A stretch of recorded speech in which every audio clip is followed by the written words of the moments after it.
Bonjour à toutes et à tous, j'espère que vous allez bien.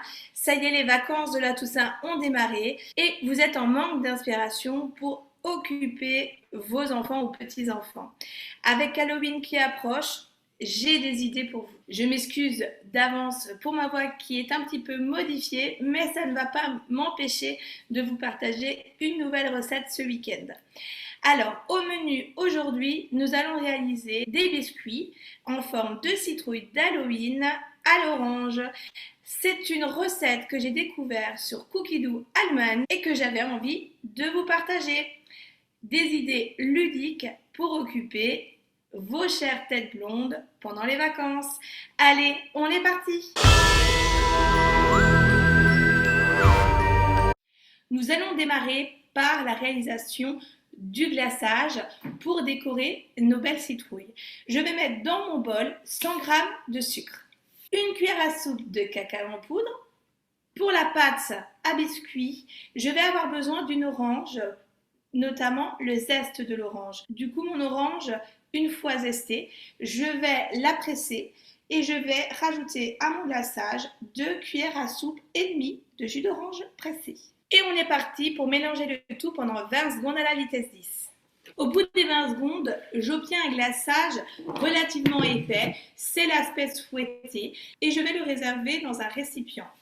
Je vais utiliser mon panier de cuisson avec une poche à douille assez grande, ou si votre poche est plus petite, utilisez un shaker pour pouvoir positionner votre poche ouverte et avoir les deux mains libres afin de racler les parois de votre bol pour transférer votre glaçage dans la poche à douille. Voilà, mon glaçage est prêt. Je vais le réserver à température ambiante le temps de faire ma pâte à biscuits. Après avoir réservé le glaçage, j'ai bien évidemment rincé mon bol. Passons maintenant à notre pâte à biscuits en forme de citrouille. Je vais mettre dans mon bol 100 g de sucre. C'est ce que dit la recette. Je vais réduire parce qu'on a déjà notre glaçage qui contient 100 g de sucre. Moi, je vais en mettre moins. Je vais mettre entre 70 et 80. Je trouve que c'est déjà pas mal. J'y rajoute le zeste d'une orange bio que j'ai prélevé finement sur mon orange. Deux possibilités pour prélever votre zeste. Alors moi j'ai une microplane, je trouve que c'est ce qu'il y a de mieux pour zester vos agrumes, râper le parmesan, voilà, quand vous voulez des choses à la minute, c'est très sympa. Ou sinon, vous pouvez prendre un économe, prélever vraiment une fine couche de votre zeste, jamais prendre de blanc et vous le pulvérisez avec votre sucre. Donc là, mon zeste est déjà bien prélevé grâce à ma microplane. Je le mets dans mon bol. On est ici sur un zeste d'orange, mais vous pouvez également prendre d'autres agrumes. On va avoir des mandarines, on va avoir également les citrons qui vont arriver. Donc l'hiver, fin d'année, c'est la saison des agrumes, donc profitez-en. Les bredala vont suivre aussi, donc ça c'est déjà une idée de bredala. Là, on va les découper en forme de citrouille, mais vous pouvez très bien prendre une autre forme d'empreinte. Et là, je positionne mon couvercle et mon gobelet et on va pulvériser le tout 20 secondes à vitesse 10. J'ai obtenu un sucre glace à l'orange. Je racle les parois de mon bol et je mixe à nouveau 10 secondes à la vitesse 10. À mon sucre glace à l'orange, je vais rajouter un œuf. Je vais y rajouter un quart de cuillère à café de colorant orange. Alors, le colorant, je le préfère en poudre. Dans le commerce, en général, on vous le présente en gel ou en liquide. Je trouve que ça peut modifier la texture de vos pâtes et surtout celle de vos macarons. Les colorants en poudre, vous en avez de très bonne qualité que vous pouvez trouver dans les coopératives de boulangers ou bien chez Cultura par exemple, ça se trouve assez facilement. Et là, la marque c'est Scrap Cooking. J'ai pris du colorant orange pour donner un petit peu de peps à mes citrouilles d'Halloween. J'y rajoute 200 g de farine, 100 g de beurre, une cuillère à café de cannelle moulue. Je gratte les grains de vanille d'un quart de gousse et je rajoute une pincée de sel. Et je mixe tout 30 secondes à la vitesse 5. À la fin du mixage, on obtient une pâte pour nos bredala en forme de citrouille. Alors elle est bien orange, la mienne, hein, le colorant a fait son effet. Je la transvase sur un papier de cuisson. Voilà, ma pâte à gâteau est prête. Je l'ai abaissée et je vais la réserver au frigo pendant 30 minutes. Au bout de 30 minutes, j'ai sorti ma pâte du frigo et je pense à allumer mon four à 180 degrés pour qu'il préchauffe. Ma pâte, assez friable, je vais l'étaler entre deux papiers de cuisson.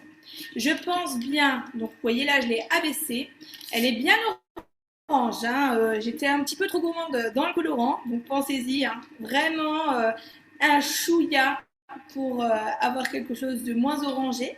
Mais lorsque vous l'abaissez, pensez un petit peu à la fariner avant. Vous étalez votre pâte entre deux papiers de cuisson et pensez à décoller la pâte de chaque côté. Là, j'ai enlevé le papier de cuisson du dessus, j'ai fariné et j'ai fait la même chose en dessous et j'ai repositionné mon papier de cuisson. C'est une pâte qui est proche du sablé. Je l'ai étalée assez finement parce que moi j'aime bien les bredala assez fins. Et je vais prendre mon emporte-pièce. Alors, ça se trouve facilement. Vous allez chez Jiffy, la Farfouille. En ce moment, avec Halloween, vous avez des choses assez sympas. Alors là, aujourd'hui, je vais faire des citrouilles. Mais vous voyez, là, j'ai un cube avec chauve-souris, tête de mort, chapeau de sorcière, fantôme. Il y a moyen de faire et commencer le marathon des bredala pour Noël. Je positionne mon empreinte citrouille et on est parti. Une fois que mes citrouilles sont prédécoupées, je prends un style de pelle pour pouvoir prendre ma citrouille et je la pose sur ma plaque allant au four.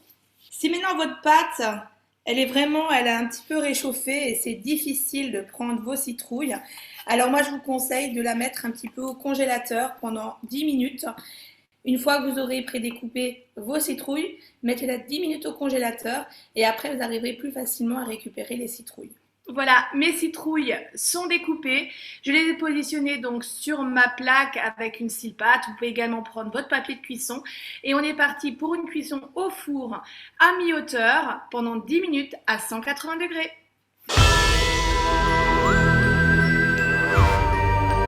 Après 10 minutes de cuisson, mes citrouilles sont prêtes à être décorées.